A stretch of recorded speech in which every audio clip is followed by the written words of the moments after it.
Hi everybody. If you don't know me, my name is Kim Del Valle Walker, and I started this group because I just wanted to put information out there for people who are, maybe grew up very Christian, or people who are curious about different spiritual matters, but they don't know who to talk to. They are kind of scared. They're not sure what to think. And for anybody else that's just interested in this topic. So yes, I started out with a smudge and saying some prayers. And I also lit a gold candle because today just feels like a gold candle date to me. So let's begin. I think that, we'll think about this from a scientific perspective. Like I remember asking my kids once, when I was actually getting ready to boil a pot of hot water for macaroni and cheese, I said, think of this as a person. And I showed them an ice cube. I go, so what happens to it if you melt the ice cube? They said it turns into water. And I asked them, but does it still exist? And they're like, well, yeah, it just turned into something different. I said, okay, now I'm putting this water into a pot and it's boiling and it's becoming steam. So it's no longer an ice cube. It's no longer water. It's become steam. Does it still exist? And they're like, yeah. I go, so what happened to the ice cube? And my oldest son said, well, it's all around us. And that's kind of how spirit works according to my understanding. It's like we may lose our physical body, but our energy and our essence still exists, which is why for some spirits it's really difficult for them to give you the signs that you're, show me a sign that you're around. Show me something. And then when they do give you something, a lot of people tend to just dismiss it or think it's coincidental or I'm not sure, was that the sign? Another example, that when we moved up to Wisconsin, I had decided to go back to work and I went to apply for this job. And the guy during the interview, well, before I was going there, I said, if I'm going to get this job, show me a white squirrel. And a white squirrel ran in front of me going out of the driveway. And I'm like, was that the sign? I don't know. Was that the sign? Okay, when I get down to the traffic light, if the traffic light turns green, then I'll know that's the sign. And guess what? It turned green. And I was still like, well, that could have been coincidental. I blew it off. And then I got there and found out that the guy who was interviewing me, his last name was Mackey.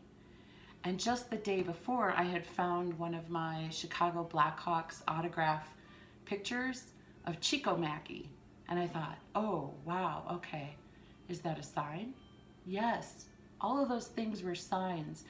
But the things that we have difficulty with sometimes is trusting it and recognizing it. And you don't have to, like before my mother died, we set up a thing where, because it took her a year to die, so we got to spend a lot of time together and talk about everything. And we decided that she would leave a white feather or send a yellow butterfly or a white butterfly when she was around. And it was the strangest things. Sometimes I remember sitting in a group at an AA meeting and this feather coming out of nowhere, floating through the sky, or in this room full of like 250 people, floating right towards me. And I didn't know if I was just seeing it or everybody was seeing it. And my friend Karen was sitting next to me, and she's taller than I am. I'm not very tall. She reached out and grabbed the feather and she goes, here, Kim, I think this is for you.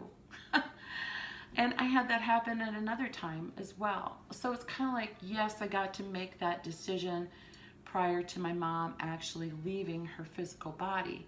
And we agreed on those signs. But what happens if you don't get to have that conversation with someone? What happens if you have a dream or a visitation during the dream state? I want to kind of do a little sidebar here. Part of the reason that spirit communication happens easier when you're dreaming and you have dreams of things is because your brain waves have slowed down. You're in a different brain wave state and in a different frequency. And plus there's not just as much clutter going on with everybody. Oh, I gotta get dog food, I got clothes on the dryer. Oh shit, I better get up and write that down. You don't have all this monkey brain shit going on, and they can get through easier. But then when you wake up and you don't trust it, or you have something very serendipitous happen and you're like, oh, it's just a coincidence. Like I said, me with the lights and different things that have happened, it's taken a while to trust that. And if you don't have the chance to have that conversation, our youngest daughter, Casey, when Grandma Walker died, she was really upset because she felt like she didn't get to say goodbye to her.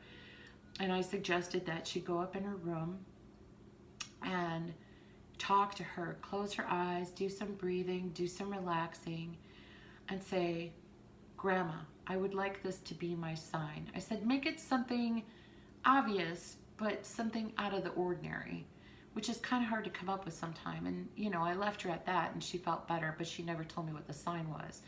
And that was in May. Well, the following August, it was actually August 3rd, it was my husband's birthday. I had come downstairs to open up the sliding glass door to let the dogs out, and I opened the door, and up in the branch of one of the trees was this daisy that just appeared out of this branch, out of nowhere. And I just thought it was the strangest thing. And then when the kids were coming downstairs, I was showing everybody, like, check this out. Oh, and it's your dad's birthday, and isn't that cool? Casey starts crying, and I'm like, what happened? She said, that was the sign I asked Grandma Walker to leave me, was to leave me a daisy, or what do you call them, black-eyed Susans, or something like that, so I know that it was her. And I said, wow, and on your dad's birthday, how cool is that?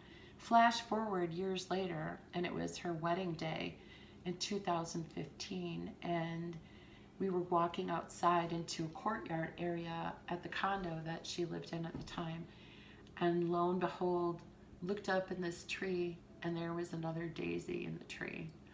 And I think sometimes our loved ones will do things like that just so we know, and often on special occasions. And I think that part of the reason that this is important to discuss now is we're coming up on the holidays, and a lot of our ancestors and people who have crossed over, yes, including pets, if they're not around normally, they're going to be around for the holidays. They generally like that time of year and seeing everybody and what everybody's up to.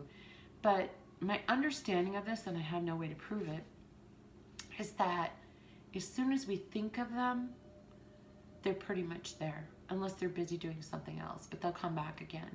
So some of the ways that you can recognize the symbols and signs from loved ones that have crossed over is you could ask them to send you a penny. You could ask them to leave you a flower. You could ask them to show you in a song. Do you ever drive or just get in your car and you turn on the radio and it's like, holy shit, I was just thinking about my mom and that was her favorite song. Yeah, that's take it as a sign. I guess the thing that's most important is don't dismiss the signs that you receive. If you get numbers, if you get an animal, if you get song lyrics, if you have, like, I live in Wisconsin and I happened to see a beaver not near a waterway 2 times within 3 days. And I thought, what the hell's a beaver doing over here? And what's a beaver doing over there? And what I did is I Googled what is the spiritual meaning of beaver. So if you have animals come up, like you're seeing a giraffe 3 days in a row. Once it's on a commercial, then somebody mentions a giraffe being their favorite animal, and then somebody has a t-shirt with a giraffe on. The universe is trying to communicate with you. Pay attention to that stuff. There's reasons for coincidences and serendipities. Google the information. What is the spiritual meaning of giraffe? What is the spiritual meaning of ladybug? What is the spiritual meaning of 222 or 444 or 123? Google those things. And then if you have the opportunity or the chance and you wanted to hear from someone and you haven't, just ask them for a sign. Take a quiet moment, breathe, cleanse yourself first, do a little centering, if you will, and then tell them, would you please leave me some pennies so I know that you're near? Or would you please, I wish it was $100 bills, but that hasn't happened for me, and it probably won't happen for you either. But anyway, I hope some of those things helped. Don't feel bad if you've dismissed the signs. But it's almost like the more you think about them, the more you pray to them, honor them, send them good wishes. What you're doing is you're sending them energy, and they're energetic beings just like we are. The only difference is we're currently inhabiting a physically dense body. And I think that's it.